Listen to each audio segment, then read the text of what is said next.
Buenas tardes a todos.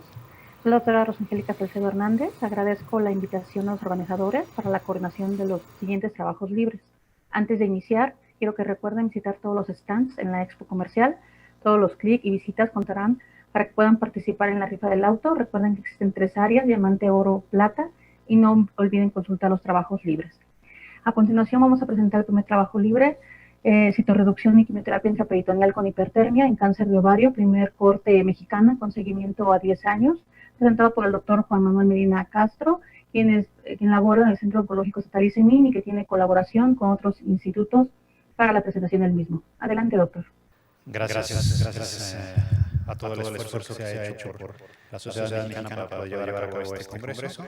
Y tenemos la presentación de este trabajo libre en cáncer epitelial de ovario. Esta es la primera corte mexicana con seguimiento a 10 años. Es una corte solamente de pacientes que se llevaron al procedimiento de HIPEC.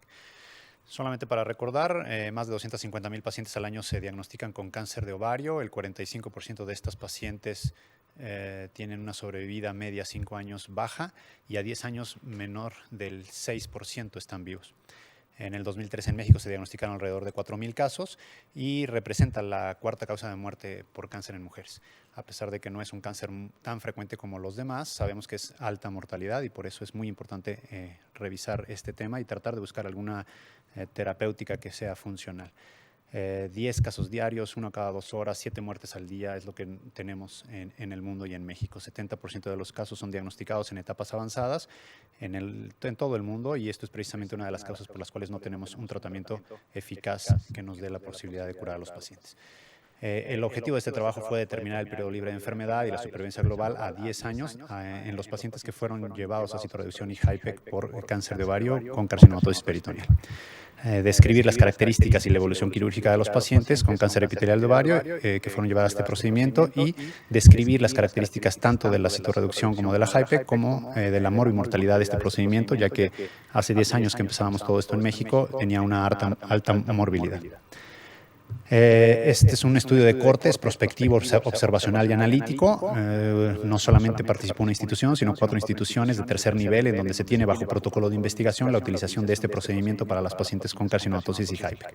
Los pacientes fueron entre 18 y 72 años, en etapas 3 y 4 de la FIGO o recurrentes, con ECOG 0 o 1, con enfermedad resecable por tomografía y que no tuvieran comorbilidades que estuvieran descontroladas, así como que no hubiera enfermedad sistémica al momento del HIPEC. Tampoco que tuvieran oclusión intestinal, ya que esto ya sabemos en los estudios retrospectivos y los estudios que traspolamos de cáncer de colon, sabemos que son de los peores pacientes. Teníamos que escoger a los mejores precisamente para poder evaluar el procedimiento. ¿Qué resultados tenemos entonces? Bueno, vamos a tener características del paciente y dentro de estas características, al igual que en el resto del mundo, sabemos que el 70% de los pacientes tienen alrededor de entre 40 y 70 años, casi el 50% por arriba de los 50 años. Otra de las cosas importantes, y a diferencia de lo que vemos en el resto del mundo, pero que además cambia un poquito el concepto de cáncer de ovario, pensamos que las pacientes de cáncer de ovario son las pacientes caquécticas, pues no, aquí en México resulta que el 60% tienen sobrepeso y esto también nos dificulta un poco en poder optar por algunos tratamientos. Otra de las cosas importantes es los niveles de CA125 que han sido utilizados de manera tradicional como para saber quién puede ser o no resecable y nuestra media de CA125 está alrededor de las 300 unidades por mililitro. Las características del tumor, bueno, pues ya sabíamos, eran pacientes en etapas 3, que es el mayor número de pacientes, o recurrentes de la enfermedad. También era muy importante establecer que hace 10 años sabíamos que los tumores mucinosos eran los que mejor iban a responder a este tratamiento, así que también teníamos un grupo elevado de pacientes con mucinosos y obviamente pacientes que ya habían sido tratadas y que teníamos hasta con 9 líneas de quimioterapia previas al procedimiento de HIPEC. Entre los grados de diferenciación también tenemos que la mayoría de ellos, 50% eran poco diferenciados y la histología, 50% eran serosos papilares de alto grado. Como ven también al principio de este proyecto, la mayoría de los pacientes eran mucinosos, pero a lo largo del tiempo este número de mucinosos fue disminuyendo hasta quedar solamente en 25%. No excluimos ninguna estirpe histológica y precisamente evaluamos todos las características histológicas para después dividir por grupos. Las características del HIPEC, tenemos que el tiempo quirúrgico fue de 7 horas, los días de estancia en la terapia intensiva 3, los días de estancia extrahospitalaria de 10 y algo importante es que en el 83% de los pacientes fueron llevados a citorreducción óptima, quiere decir enfermedad macroscópica, sin enfermedad macroscópica, y esto supera el 75% que está establecido como el principio de un centro de alto nivel para citorreducción. Y entre otras características del HIPEC, las infecciones del sitio quirúrgico fueron las más frecuentes y la neumonía. Estos son los resultados, 77 meses vivos con índices de carcinomatosis peritoneales por debajo de 14 y por arriba de 14, 40 meses. A pesar de que tenían 40 meses, vemos cómo las curvas se traslapan y probablemente este no era el punto de corte o no debíamos utilizarlo 14, menos de 14, más de 14 como se ha utilizado en colon. En histologías también nos damos cuenta que 88 meses vivos en los pacientes mucinosos, mientras que en los serosos papilares 66%. A pesar de esto, el 66% para una etapa 3C o enfermedad recurrente es algo extraordinario. Y cuando hablamos de la resistencia a platinos, nos damos cuenta que, por supuesto, los que son sensibles a platino tienen 83 meses de supervivencia, mientras que los que son resistentes 49, casi 50 meses, que no es nada despreciable para una paciente que ha recibido múltiples líneas de quimioterapia y que se volvió resistente a los platinos. 50 meses también es algo que no se había visto en otros estudios. Y la presencia de ascitis. La presencia de ascitis o lo que llamamos la enfermedad microscópica es uno de los datos más importantes y que probablemente forme parte de la decisión de los pacientes cuando queramos intervenirlos por este procedimiento a la larga. Por último, el periodo libre de enfermedad de 67 meses y la supervivencia global de 72 meses, que superaba este 43% de vivos a 5 años y 94% de muertos a 10 años por esta enfermedad. Esta es una de las armas que podemos utilizar entonces como terapéutica para los pacientes con cáncer de ovario. Por supuesto que este es un estudio que va a requerir de ser confirmado en un estudio prospectivo. Gracias. Agradecemos al doctor la presentación de su trabajo y continuamos con la siguiente trabajo libre, es corte de pacientes con cáncer de cervix localmente avanzado tratadas con radioterapia, toxicidad crónica gastrointestinal y genitourinaria a cargo de la doctora Itzel Adriana Noriega Hernández del Instituto Nacional de Cancerología. Adelante, doctora. Hola, buenos días, buenas tardes, mi nombre es Itzel Noriega. Soy parte del servicio de radioterapia del Instituto Nacional de Cancerología. En este caso, pues les voy a hablar sobre el corte de pacientes con cáncer de cervix localmente avanzados tratados con radioterapia, toxicidad crónica, gastrointestinal y genitourinaria. Y bueno, a manera de introducción, pues el cáncer de cervix es la segunda causa de muerte por cáncer en la mujer en México. El estándar de tratamiento en el estadio local avanzado es mediante quimioterapia y radioterapia concomitante. Los efectos agudos asociados son bien tolerados y reversibles, sin embargo, en la toxicidad crónica rectal, urinaria y vaginal causan mayor mortalidad. La toxicidad crónica leve a moderada se va a presentar alrededor del 50%, mientras que estadios más graves en un 10% aproximadamente. La adición de la quimioterapia se ha visto que aumenta la incidencia de esta toxicidad crónica. Bueno, nuestros objetivos fue describir la frecuencia y la toxicidad que se presentaba en las pacientes tratadas con quimioterapia y radioterapia junto con braquiterapia definitiva. Se utilizó un estudio retrospectivo longitudinal de pacientes que se confirmaron histológicamente con cáncer de cervix tratadas con quimio, radioterapia y braquiterapia en un periodo que va del 2007 al 2017. Las pacientes tratadas se les dio radioterapia externa con más de 45 grays y pues para esto se revisó el expediente físico, electrónico y por imagen. Y bueno, nuestros resultados, como pueden observar, se obtuvo una población de 2.221 pacientes, de las cuales se tuvieron que excluir 246, ya que había un seguimiento menor a 3 meses o hubo una progresión de la enfermedad, por lo que no se podía valorar la toxicidad, por lo que nos quedaron 1.975, de las cuales más de 1.800 recibieron quimioterapia y radioterapia concomitante, fue un 90%, y pues 197 solo recibieron la radioterapia. Y finalmente 1.111 tuvieron toxicidad o vaginal, se presentaron en menos del 2% a su diagnóstico. El tipo histológico que más se presentó fue el epidermoide, con más del 80%, y el estadio más frecuente fue el 2B, con más del 49%. Y bueno, más a detalle, la proctitis se presentó en una mediana de 12 meses al término de la radioterapia, con una supervivencia libre de proctitis al año mayor de 80% y a los 2 años mayor del 69%. Y en la cistitis hemorrágica pues fue presentada la media en 25 meses y su supervivencia fue mayor al año y a los 2 del 90%. Y bueno, en el desenlace, como pueden ver, ambas tuvieron una resolución mayor del 75%. En esta tabla se ejemplifica la toxicidad gastrointestinal y genitourinaria. La toxicidad rectal que se dio por clínica fue en más del 35% y hubo la toxicidad que se confirmó con colonoscopía y esta fue en un 29%. El grado que más frecuentemente se vio fue el grado 2. Y el tratamiento más utilizado fue mesalazina, seguido de argonplasma.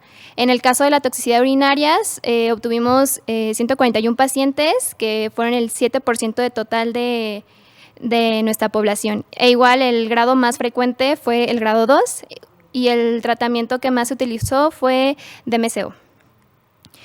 Finalmente, hay otras complicaciones en la que se presentan sinequias vaginales, que sí fue importante, con un 29%, y también tenemos las fístulas rectovaginal y vesicovaginal, que ambas tuvieron una mediana a 13 meses y tuvieron una sobrevida libre mayor de 97%. Otras complicaciones fueron problemas coitales y estenosis vaginal en 1%. Finalmente, en nuestras conclusiones, podemos observar que hay una gran frecuencia de estas complicaciones posterior a la radioterapia en pelvis, que hayan tenido o no quimioterapia. En este caso, 56% de nuestra población presentó una toxicidad crónica. Y bueno, podemos decir que la toxicidad que más se presentó fue proctitis, ya que es un órgano más radiosensible. La mayoría de nuestras pacientes pues tuvieron una resolución posterior a su manejo. Y pues bueno, eso sería todo por mi parte. Gracias. Agradecemos la presentación de la doctora Itzel y seguimos con el siguiente trabajo, el cual se intitula HIPEC en cáncer de ovario, estudio mexicano de casos y controles con seguimiento a 10 años. Lo presenta nuevamente el doctor Juan Manuel Medina Castro. Por favor, doctor. Gracias. El siguiente trabajo es una continuación precisamente del previo, en donde ya vimos que el procedimiento de peritonectomía de HIPEC es un procedimiento de baja morbilidad y mortalidad, y entonces ahora lo que quedaba era tratar de ver si en comparación con los pacientes que no han recibido HIPEC, que solamente recibieron quimioterapia sistémica, podíamos tener mejores supervivencias que solo el tratamiento tradicional.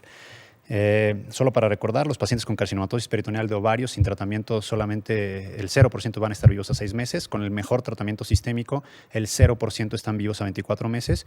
Y con la citorreducción y tratamiento sistémico, el 50% están vivos a 24 meses. La idea de este trabajo era tratar de ver si el HIPEC podía ofrecer más de este 50% a 24 meses. Estos son los estudios retrospectivos que hay en el mundo hasta este momento, y en donde lo que queremos ver es que la supervivencia a 5 años está alrededor del 50%. Y los estudios prospectivos bajan esta supervivencia más o menos alrededor de, entre el 35 y 70%.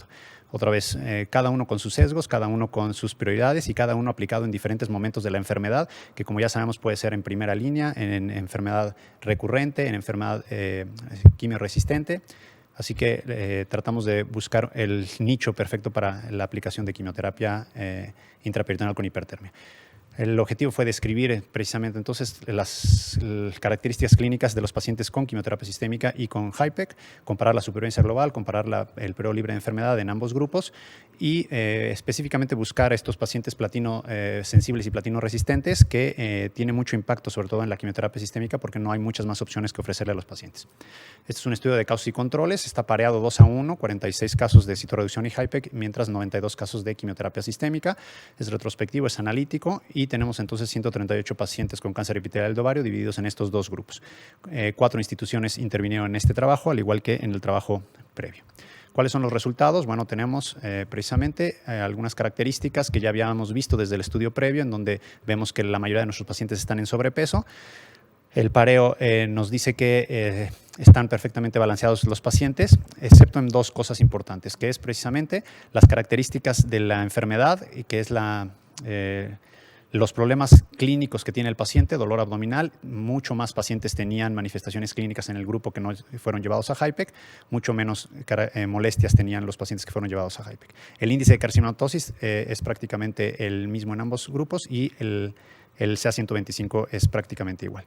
Las etapas clínicas también difieren un poquito en cada grupo, precisamente porque los pacientes con etapas avanzadas, con muchas características clínicas de morbilidad, tenían entonces que pasar a quimioterapia sistémica y no podían ser llevadas a cirugía. Y a diferencia de esto, los mucinosos eran más frecuentes en el grupo de HIPEC que en el grupo de quimioterapia sistémica, porque sabemos que los mucinosos no responden tanto a la quimioterapia sistémica. Por último, las características del tumor, tenemos los bien diferenciados más en el grupo de HIPEC y los mucinosos más en el grupo de HIPEC, a diferencia de la quimioterapia sistémica. Ambos grupos recibieron quimioterapia, pero los pacientes de HIPEC recibieron muchos más ciclos de quimioterapia antes de ser llevados al procedimiento. Estos son resultados. En el periodo libre de enfermedad encontramos limítrofe, una P de 0.5, entre los dos grupos, 32 meses contra 17 meses. Y cuando hablamos del índice de carcinomatosis peritoneal, que ya sabemos que es uno de los datos importantes para poder saber si vamos a poder reducir o no a los pacientes, habíamos empezado con un índice de 20, después bajamos a 14 en el estudio que vimos previamente y ahora lo bajamos más a 10. Y aquí en 10 es donde vimos precisamente que las curvas se separaban. Los pacientes que tienen menos de 10 y que fueron llevados a HIPEC tienen una mayor supervivencia que los pacientes que no fueron llevados a HIPEC y tenían más de 10. Cuando hablamos de la sensibilidad a platinos, nos damos cuenta que igual los pacientes con platinos sensibles que fueron llevados a HIPEC no han tenido todavía su media de supervivencia o llegan alrededor de más de 100 meses. Mientras que los pacientes platinos resistentes que no fueron a HIPEC apenas llegan a 28 meses de supervivencia.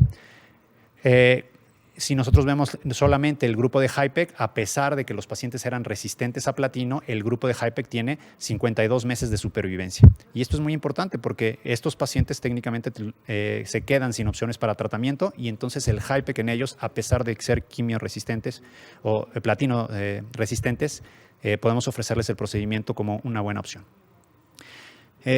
Por último, la supervivencia global, y esto es muy importante, los pacientes que van a HIPEC tienen alrededor de 99 meses de supervivencia, mientras que los pacientes que solamente se quedaron en quimioterapia sistémica tienen apenas 38 meses. Y esto marca la pauta precisamente para poder ofrecer este tratamiento en pacientes seleccionados para el procedimiento. La discusión y los comentarios van precisamente enfocados a que tenemos que hacer un estudio fase 3, que ya están corriendo varios de ellos en México y que tendremos que esperar la decisión mundial para poder aplicar este tratamiento. Muchas gracias.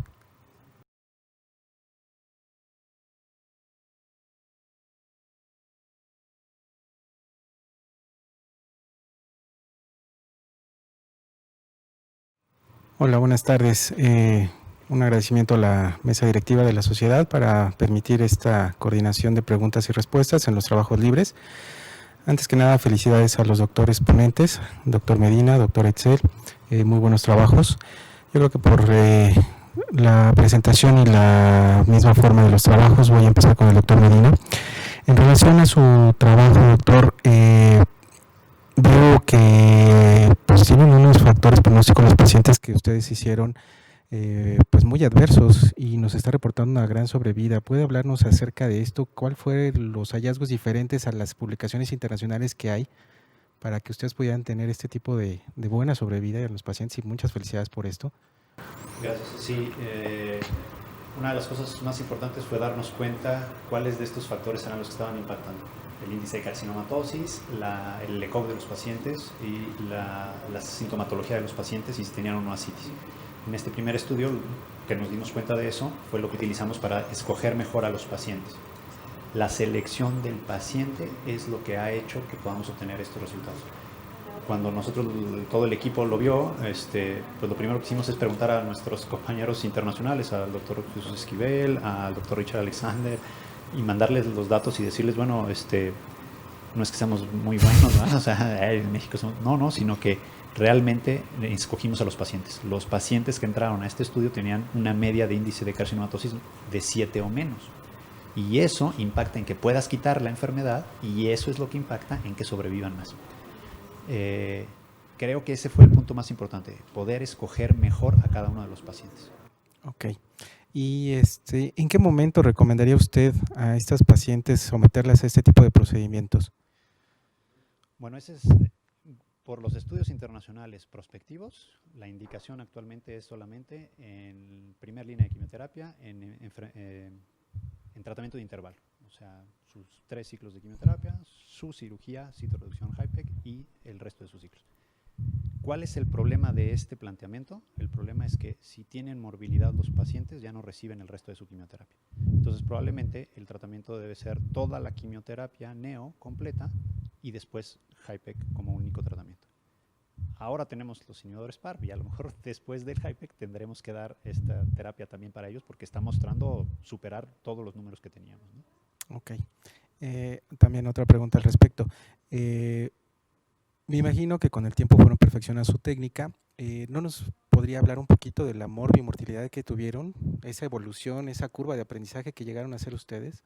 Sí, en la literatura también está referido. Si le preguntamos a los japoneses, necesitamos 100 procedimientos. Si les preguntamos a los italianos, necesitamos 50 procedimientos.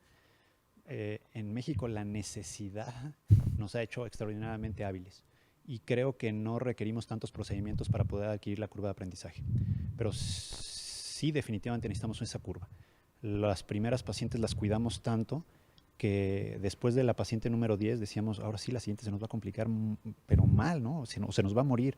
Y constantemente repasábamos cada uno de los puntos que teníamos que hacer para poder evitar esta complicación. A pesar de eso, 8% de las pacientes tuvieron neumonía y tenemos una mortalidad de un infarto agudo al miocardio en el día 3 posoperado, ¿no? Entonces, sí es un procedimiento que requiere de la curva, sí requerimos tener un entrenamiento específico en esto, no es como cualquier otra cirugía, aunque pareciera fácil. Ok.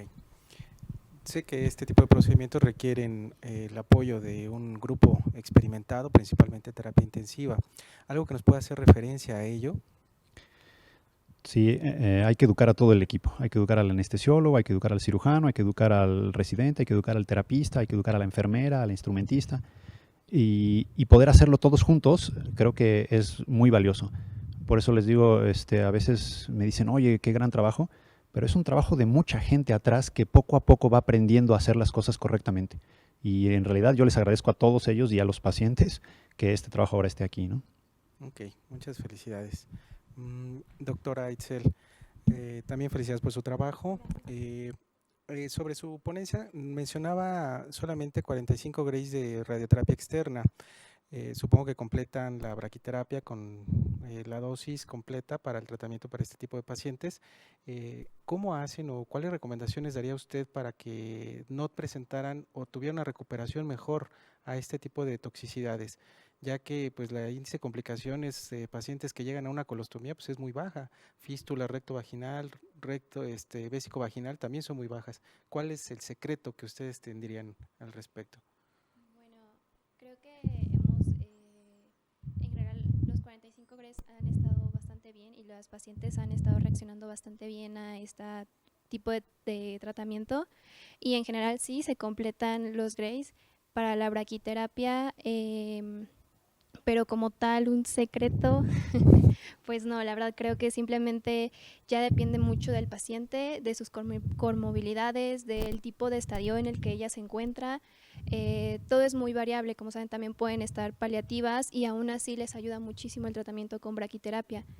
Creo que es más que nada dependiendo del paciente. Ok. ¿Y alguna recomendación para que estas pacientes tengan o disminuyan este tipo de morbilidad vaginal y rehabilitación sexual? Pues bueno, sí se ha visto que hay mejoría con ciertas maniobras que utilizamos. De hecho, hay información sobre eso en el que se les ayuda a hacer un manejo de la vía vaginal para evitar justamente la estenosis, que es algo que también presentan mucho, y sobre todo las sinequias. Como pudieron ver, se presentaba hasta el 29% de nuestra población, entonces es algo un poquito elevado. Y sí, se hacen esos tipos de maniobras para ayudarlas a que no tengan las sinequias o las estenosis posteriores. Muy bien. Sabemos también que la dieta influye mucho en que este tipo de pacientes se compliquen. ¿Qué recomendaciones tiene usted al respecto? Pues bueno, sí se manejan, bueno, en nuestro caso en el instituto las manejamos con nutrición y se les pide que sigan al pie de la letra pues toda su dieta, porque se ha visto que al momento en que ellas dicen como me voy a dar un gusto o este tipo de cosas es lo que provoca que, sobre todo la proctitis, empieza a causarles problemas, ya sea como sangrado rectal, y pues es causa de pues que necesiten en ocasiones transfusiones, y en general sí, que sigan correctamente su dieta es lo ideal. Okay. En relación al tiempo, me mencionaba que, bueno, pues en promedio en el año, 12 meses, 24 meses es el promedio que se complica en este tipo de pacientes. ¿Han visto casos más allá de terminado el tratamiento, seguimiento, 5 años que presenten estas 5 complicaciones? años. Es muy escaso, de verdad, son muy, muy pocas pacientes. Lo máximo que yo llegué a ver entre los expedientes fueron 3 años y son contadas tal vez 2 de las 2000 que revisamos, Muy bien. pero es muy excepcional. Me parece que la doctora Rubalcaba tenía algunas preguntas, ¿es doctora? ¿Me escuchan? Doctor Medina, empiezo con usted. En el resumen que presentó, refiere que hubo 13.2% de reintervenciones quirúrgicas. Digo, es un número, digamos que alto, pero tomando en cuenta este tipo de procedimientos, de hecho hay literatura que comenta un porcentaje mayor. ¿Por qué fueron estas reintervenciones? El 80% fueron por dehiscencia de anastomosis, el otro porcentaje fue por sangrado postoperatorio. Y aprendimos, porque fueron las primeras 15 pacientes más o menos, y aprendimos precisamente que estas anastomosis teníamos que hacerlas después de la hipertermia para poder ver que los bordes tuvieran sangrado y entonces pudiéramos hacer una buena anastomosis. Fuimos aprendiendo en esa curva de aprendizaje, pero fue eso, dehiscencia de anastomosis. Evaluaron los niveles de CA-125 pre-intervención al mes, 2 meses, 3, 6 meses. ¿Tienen esos datos? Sí, lo hicimos pre y luego al mes, a los 3, a los 6 y al año. Y nos dimos cuenta que la mitad de los pacientes al mes todavía no disminuye el CA-125. Nosotros esperaríamos que si ya quitamos toda la enfermedad, pues al otro día prácticamente, o cuando termina su vida media del CA-125, a los 3 días pueda disminuir a 0 o menos, si es que de verdad dejamos enfermedad R0. Pero no era así. La mitad de los pacientes al mes todavía tenían alrededor de entre 50 y hasta 100 su valor de CA-125. Hasta el tercer mes es donde veíamos ya la disminución de este valor. Doctora, en cuanto al proyecto que usted presentó, menciona que hubo 35% de proctitis crónica en las pacientes y 29% por colonoscopía confirmada. Sí. O sea, la colonoscopía se hizo en aquellas sintomáticas. Bueno, en este caso nosotros tuvimos nuestra población de 600, bueno, un poquito más, en las que todas ellas presentaban alguna sintomatología, ya sea un pequeño sangrado o que tras transgredir la dieta presentaban sangrado. Usualmente estas pacientes, había quienes el cuadro remitía solo, un 10% fue el que remitió solo. Y bueno, después de ellas, las que continuaban con esta sintomatología que no era reversible con la dieta, se les realizaba la colonoscopía, y es por eso que esas son las que tenemos totalmente bien, ¿cómo decirlo? Bueno, sabemos que ellas están confirmadas por colonoscopía con algún grado de proctitis. Estas pacientes que menciona de 10% autolimitado, ¿al cuánto tiempo se autolimitó? A lo mejor llegaban a consulta un día y en las subsecuentes ya no había nada, quizás solamente en 2 ocasiones tal vez, y hablo de tal vez 3 meses posterior. Listo, me parece que ya no tenemos más preguntas. Vamos a dar al siguiente paso. Agradezco mucho la participación. Voy a realizar algunos comentarios, sugerencias acorde a los trabajos presentados. Inicio con usted, doctor Medina. Son 2 trabajos que son de la misma corte, de mujeres con cáncer de ovario, en donde estos trabajos se les da un diferente enfoque.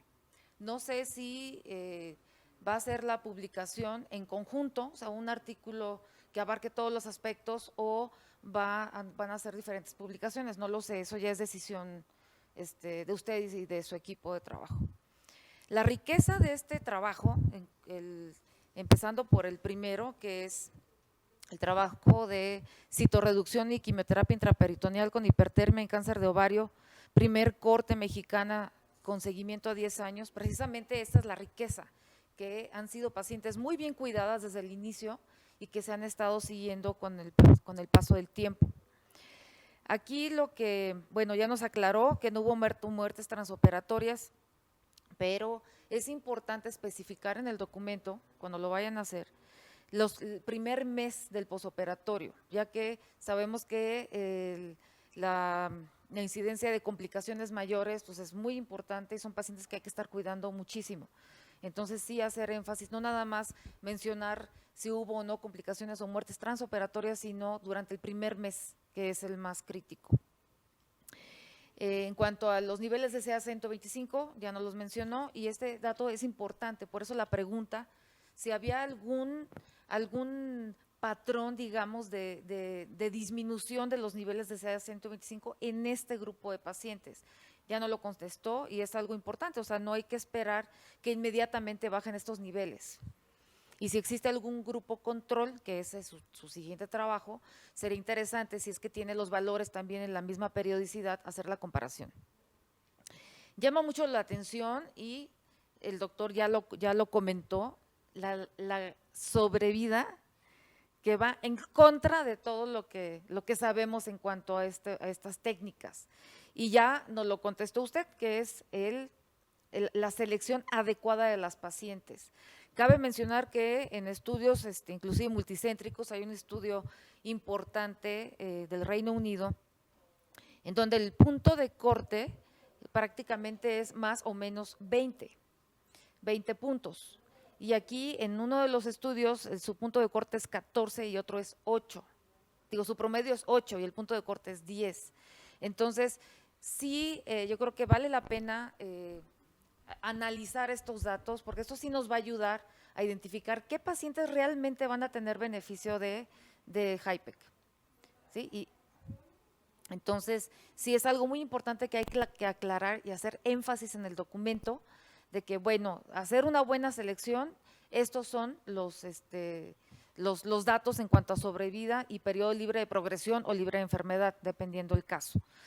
Pero sí se prestaría, digo, sabiendo que en muchos hospitales la mortalidad es muy alta, las pacientes son mal seleccionadas y los datos de sobrevida pues son, la verdad, son muy bajos, ¿no? Tomando en cuenta que a nivel mundial la sobrevida va entre 25 y 30 meses y usted nos está presentando sobrevida a 72 meses.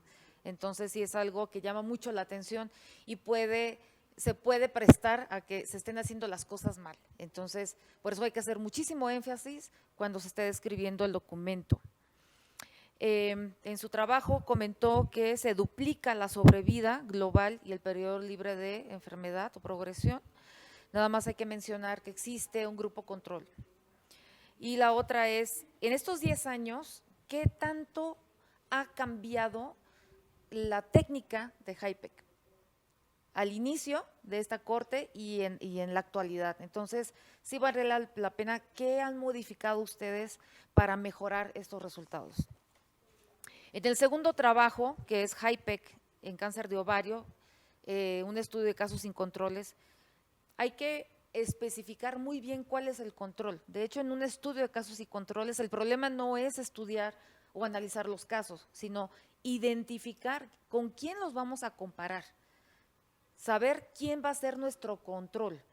Y algo que sí hay que especificar es si estos controles, que fue 2-1, fueron casos tratados en la misma temporalidad que en aquellos que se sometieron a HIPEC o son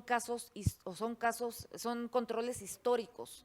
Entonces, esto es algo que hay que especificar porque hay que tomar en cuenta la quimioterapia que utilizaron, la etapa, la edad, los criterios que se utilizaban antes a los de ahora. Entonces, sí es muy importante especificar y detallar muy bien quiénes fueron esos controles, pues de otra forma el trabajo va a tener mucho sesgo. Lo del índice de carcinomatosis ya lo comentamos. Y sí, o sea, también este trabajo, si deciden hacerlo como un trabajo adicional, especificar por qué se eligió este punto de corte de 10 puntos. Y también llama la atención, y es algo que es muy rescatable, es que hagan un análisis de aquellas platino resistente y aquellas que sí respondieron a platino, tanto en los dos grupos, en aquellos que recibieron únicamente quimioterapia y aquellos que recibieron HIPEC. O sea, de alguna forma esto podría ayudarnos a decidir si tienen un beneficio o no, pero comparado e inclusive pareado con aquellas que únicamente recibieron quimioterapia. Entonces, la verdad, felicidades por este gran trabajo que ha sido de un gran equipo liderado por usted, doctor Medina, en donde están involucrados varios hospitales y son pacientes que están bien cuidadas. En cuanto al estudio de corte de mujeres con cáncer cervicuterino que recibieron radioterapia, es una corte amplia, son muchos expedientes los que se revisaron, doctora, igualmente felicidades, y la riqueza es que tiene un seguimiento muy importante y que además tenemos datos nacionales, porque nosotros cuando estudiamos nos decían, pueden desarrollar proctitis a largo plazo o cistitis, pero datos nacionales realmente no los tenemos. Y en una corte con la suya, la verdad, es un documento muy valioso que espero lo publique. Aquí, igual, por el tiempo en que incluye la corte, hay que especificar si todas las pacientes fueron tratadas con acelerador lineal o si al inicio de la corte hubo pacientes tratadas con cobalto. Digo, ya es un estudio de un hospital donde desde hace mucho tiempo tienen acelerador, pero es un punto que se tiene que aclarar, porque en muchos hospitales todavía manejaban cobalto en este tiempo. Y en cuanto a la braquiterapia, también especificar si fue baja tasa o alta tasa de dosis, ¿sí? En cuanto a 1 de cada 3 pacientes desarrolló proctitis al año de haber terminado radioterapia. Esto es muy alto, y si ya calcularon en cuánto tiempo se hace el diagnóstico, algo que se antojaría es, si 1 de cada 3 mujeres va a desarrollar proctitis, ¿por qué no iniciar un tratamiento de quimioprofilaxis, por así decirlo, con mesalazina, que fue al que mejor respondieron, que fue el 76%? Una es utilizar ese medicamento como para preventivo, y la otra es si se pudiera realizar colonoscopía en estas pacientes. Si sabemos que 1 de 3 va a desarrollar proctitis, ¿por qué no buscamos la proctitis aunque sea asintomática? Eso es algo, serían como propuestas que podrían salir del trabajo de investigación.